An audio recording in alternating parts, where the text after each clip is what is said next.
Bonjour à tous et bienvenue avec l'équipe Hibou pour une nouvelle vidéo dans cette série, donc le B.A.B.A. de la bourse, que nous avons commencé avec vous il y a quelques semaines maintenant. Nous allons aujourd'hui adresser un nouveau chapitre, comme nous avons fini donc de voir ensemble les dividendes, et parler du différent vocabulaire de bourse, ces choses qui composent la vie de tous les jours dans la bourse et qui vous permettront de comprendre plus facilement lorsque vous écoutez une radio boursière, lorsque vous lisez un article ou encore que vous lisez nos éditos ou écoutez nos vidéos sur hibou.expert. Nous allons donc parler aujourd'hui des indices boursiers.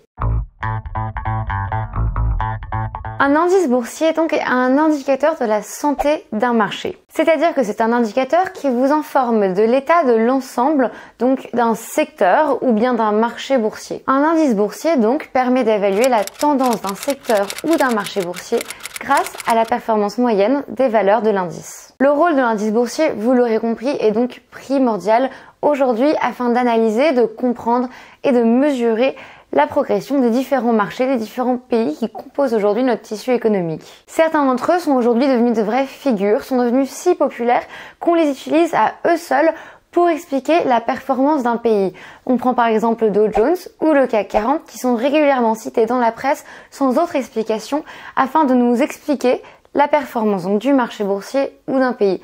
Ce sont donc devenus en quelque sorte des figures de proue qui nous permettent de comprendre les comportements boursiers de certains marchés ou secteurs. La plupart de ces indices, quand on continue, c'est-à-dire toutes les 15 ou toutes les 30 secondes, afin d'être toujours au plus proche de l'état actuel du marché, la plupart de ces indices sont évidemment calculés en points, vous l'aurez remarqué aujourd'hui. Cette mesure de points est basée à l'ouverture de l'indice sur un seuil de 100 ou bien de 1000 points, et l'utilisation de ces points nous permet d'avoir une vue d'ensemble sur un calcul qui serait autrement plus complexe. Je ne peux pas aujourd'hui vous parler donc du calcul des indices boursiers car chaque indice a son propre calcul, certains plus différents les uns que les autres.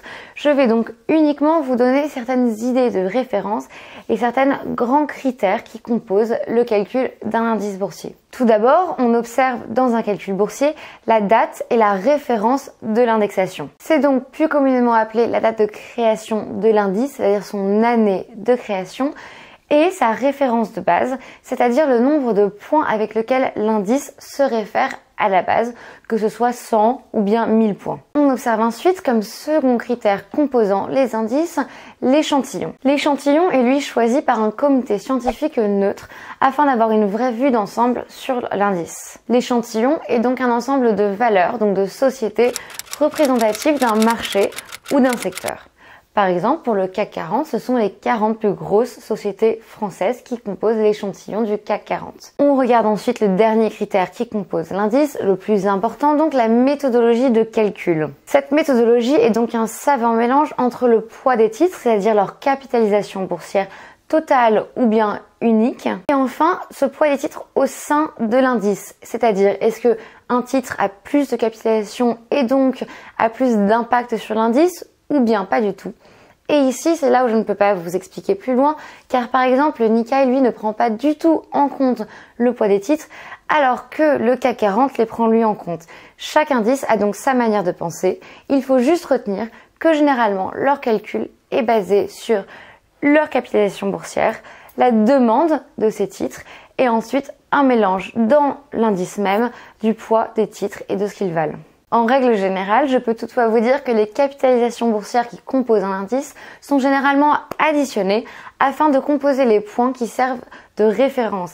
C'est-à-dire qu'on va par exemple pour le CAC 40 additionner la capitalisation boursière de L'Oréal, de LVMH, de toutes ces sociétés. On va les additionner ensemble et ensuite via un calcul, on va les ramener à une référence de base qui sera aux alentours de 100 ou 2000 points. Ce calcul évidemment va changer constamment puisque comme je vous l'ai dit avant en parlant de l'échantillon, cet échantillon peut être calculé pour les plus gros indices jusqu'à 4 fois par an afin d'être toujours au plus proche de ce qu'il représente et d'être le plus en vérité avec son marché ou son secteur. CAC 40, donc la cotation assistée en continu qui représente les 40 plus grosses entreprises et les plus grandes entreprises en termes de capitalisation boursière française au sein donc du marché Euronext de Paris. Créé en 1988 avec une base de 1000 points, le CAC 40 est donc aujourd'hui l'indice principal en France. Toutefois, attention, il faut le comprendre, le CAC 40 référence donc les 40 plus grosses cotations de la Bourse de Paris, mais il faut savoir que ces 40 plus grosses cotations sont elles-mêmes déjà choisies dans une piscine au préalable des 100 plus grosses cotations de la Bourse de Paris. C'est-à-dire, pour être plus précis, ces 40 sociétés sont choisies parmi les 100 ayant l'échange boursier le plus important, c'est-à-dire les 100 sociétés qui sont le plus revendues et le plus achetées par jour.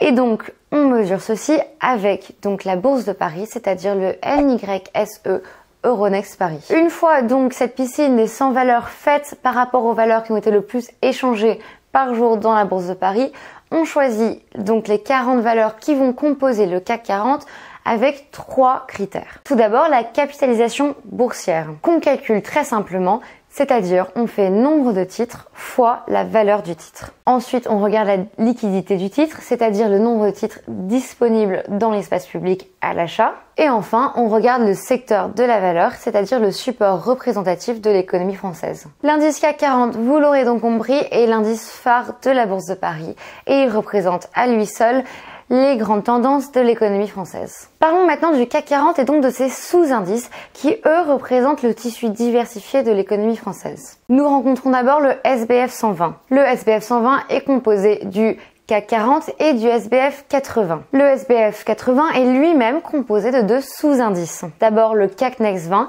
c'est-à-dire les 20 sociétés derrière les 40 premières du CAC 40. Et ensuite le CAC Mid 60, c'est-à-dire les 40 dernières sociétés sur cette piscine de 100 sociétés dont nous avons parlé après le CAC 40 et le CAC Next 20. Ces 2 indices composent donc le SBF 80 qui lui, avec le CAC 40, compose le SBF 120. Le SBF 120, donc nous y revenons, composé et créé en 1993 avec comme base de 1000 points et lui également, après le CAC 40, le second plus gros indice en France. Comme son nom l'indique, il est composé donc des 120 premières valeurs parmi les 200 plus grosses capitalisations boursières à la Bourse de Paris. Le CAC 40 et le SBF 120 sont eux tous les deux gérés par la bourse Euronext ainsi que les autres sous-indices. Alternext fut créé par Euronext bien plus tardivement afin de permettre aux petites et moyennes sociétés qui composent le tissu économique local français, donc des sociétés plus petites, de se développer. C'est un marché boursier qui est à la fois non réglementé ou au moins très peu et avec des modalités de cotation qui sont très souples.